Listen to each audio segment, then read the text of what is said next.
नमस्कार, हिमाचल न्यूज में आपका बहुत बहुत स्वागत है।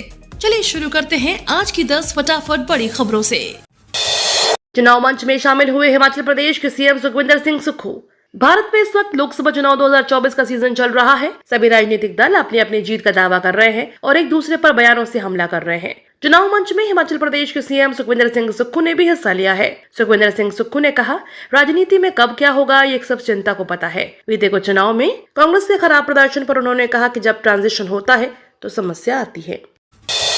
झूठे वादों से हिमाचल प्रदेश को दिया धोखा, अनुराग ठाकुर ने कांग्रेस पर लगाए गंभीर आरोप।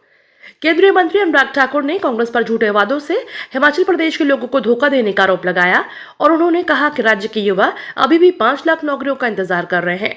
उन्होंने हमीरपुर और ऊना जिले में चुनावी सभाओं को संबोधित करते हुए कहा, कांग्रेस और उसके नेता पूरे देश में विफल हो गए हैं।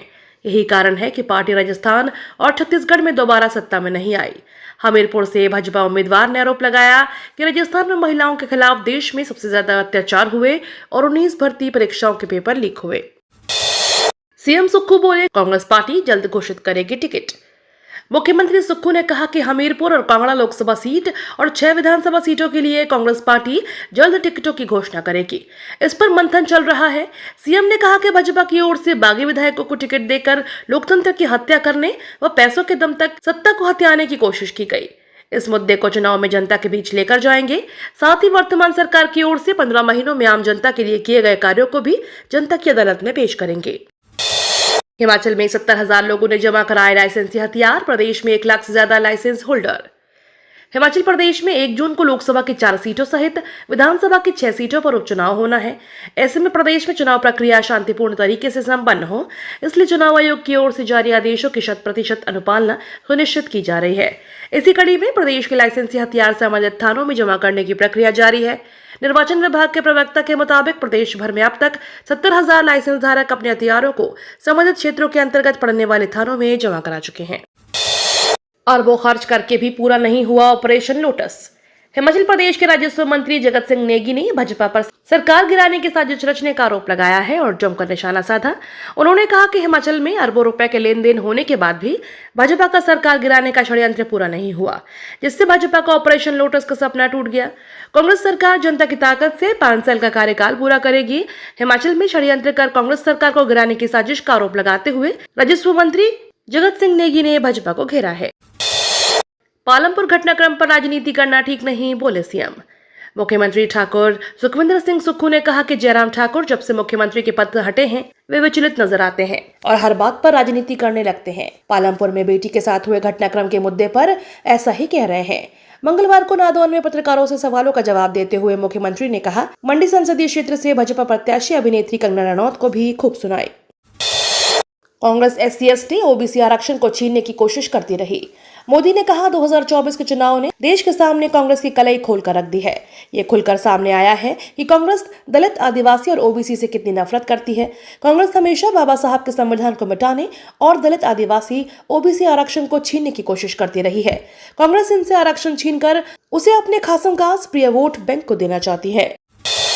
पॉल्यूशन की ऑरेंज कैटेगरी में ही रहेंगे हाईवे एक्सपेंशन प्रोजेक्ट। हिमाचल में हाईवे कंस्ट्रक्शन के नए प्रोजेक्ट या एक्सपेंशन के प्रोजेक्ट ऑरेंज कैटेगरी में ही रहेंगे। इस बारे में राज्य प्रदूषण नियंत्रण बोर्ड ने क्लैरिफिकेशन जारी किया है। प्रदूषण नियंत्रण बोर्ड में इस बारे में एक समीक्षा बैठक मंगलवार को की गई, जिसकी अध्यक्षता मेंबर सेक्रेटरी अनिल जोशी ने की। इसमें हाईवे की एक्सपेंशन से संबंधित कंसेंट को लेकर फैसला लिया गया है। चेरी, प्लम और आड़ू के लिए घोषित हो न्यूनतम आयात शुल्क, चुनावी घोषणा पत्र शामिल करने की मांग। हिमाचल के गुठलीदार फल उत्पादकों ने चेरी, प्लम और आड़ू के लिए न्यूनतम आयात शुल्क घोषित करने की मांग उठाई है। अफगानिस्तान, ग्रीस, तुर्की और ईरान से भारत में गुठलीदार फलों का आयात हो रहा है, जो हिमाचल के गुठलीदार फल उत्पादकों के लिए चुनौती साबित हो रहा है। भारत और अफगानिस्तान के बीच साफ्ता समझौता के चलते बिना आयात शुल्क के गुठलीदार फलों के आयात से या भारतीय बाजारों में सस्ती दरों पर पहुंच रहे हैं। हिमाचल में अब यूनिवर्सल कॉटन से होगी सेब की बिक्री, अधिसूचना जारी। हिमाचल प्रदेश में अब सेब यूनिवर्सल कॉटन में बिकेगा, इसे लेकर अधिसूचना जारी कर दी गई। अधिसूचना के अनुसार सभी ग्रेड का सेब 20 किलो की पैकिंग के तहत बिकेगा। इस तरह सेब के स्टैंडर्ड पैकिंग में बिकने से बागवानों को उचित दाम मिल सकेंगे। यह जानकारी बागवानी, राजस्व एवं जनजातीय मामलों के मंत्री जगत सिंह नेगी ने पत्रकार वार्ता में करते हुए दी। हिमाचल के कई भागों में लगातार 5 दिनों तक बारिश के आसार। हिमाचल प्रदेश के कई भागों में पश्चिमी विक्षोभ की सक्रियता से लगातार 5 दिनों तक बारिश के आसार हैं। वहीं चोटियों पर हल्की बर्फबारी हो सकती है।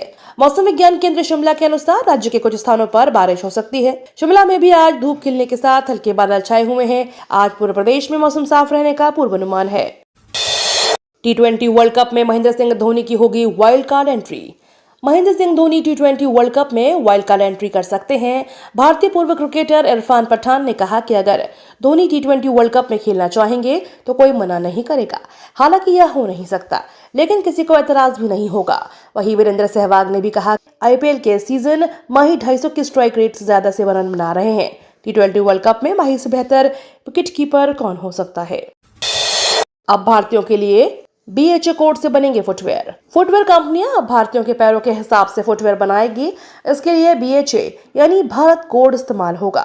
अभी यूरोप और अमेरिकी लोगों के पैरों के हिसाब से फुटवेयर तैयार होते हैं, लेकिन भारतीयों के पैर ज्यादा चौड़े होते हैं। ऑनलाइन मंगाए गए 50% फुटवेयर साइज प्रॉब्लम की वजह से रिटर्न हो रहे हैं। ऐसे में कंपनियां 2025 तक BHA कोड से फुटवेयर बनाएगी। हालांकि अभी इसे BIS से मान्यता मिलनी बाकी है। EC का बड़ा एक्शन, पीएम मोदी के खिलाफ जांच शुरू। EC ने बड़ा एक्शन लेते हुए पीएम मोदी की संपत्ति बांटने वाले बयान की जांच शुरू कर दी है। विपक्ष ने पीएम मोदी के बयान पर कांग्रेस के मैनिफेस्टो को लेकर झूठ फैलाने, हेट स्पीच और आचार संहिता के उल्लंघन के आरोप लगाए हैं।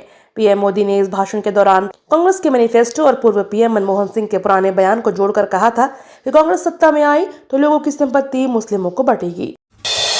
नए क्रिमिनल लॉ को केंद्रीय गृह मंत्रालय ने 1 जुलाई से लागू करने का दिया निर्देश। 3 नए क्रिमिनल कानून 1 जुलाई से लागू होंगे। इसे लेकर केंद्र सरकार ने अधिसूचना जारी की है।